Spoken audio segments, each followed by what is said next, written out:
बाजूने दिसले पाहिजे, हे दिसले पाहिजे आणि हे पण दिसले पाहिजे असं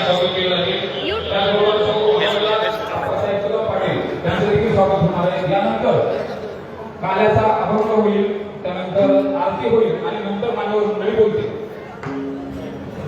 आज गुरु स्वामी महाराज यांची 82 क्रमांकाची पुण्यतिथी, विशाखा नक्षत्र आहे. पुण्यतिथी त्याला म्हणतात. अपवित्र काळ जरी असला तरी साधू महाराजांना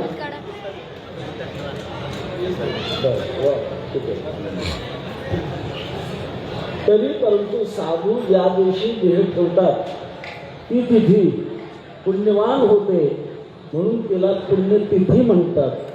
त्या दृष्टिकोनातून आज वैशाख वद्य प्रतिपदा ज्योतिषशास्त्रामध्ये विशाखा नक्षत्र आहे आणि वरची स्थिती आहे, परंतु स्वामी महाराजांची पुण्यतिथीचा दिवस असल्यामुळे आजचा दिवस सुद्धा पुण्यवान आणि धन्यवान आहे.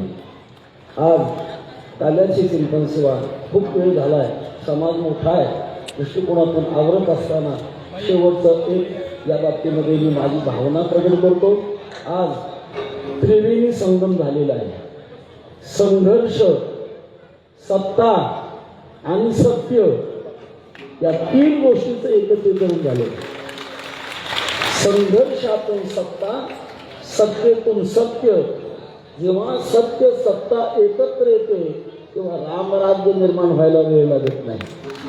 आणि म्हणून या तिघांची एकत्रता कायम राहावी, आपल्या देशाचा सर्वांगीण विकास व्हावा अशी स्वामी महाराजांच्या चरणांनी प्रार्थना करून काल्याच्या निमित्ताचा एक श्लोक आणि माऊलीचं भजन जय विठ्ठल नंतर मनोगत प्रगट करण्याकरता लक्ष्मण महाराज प्रगट करतील.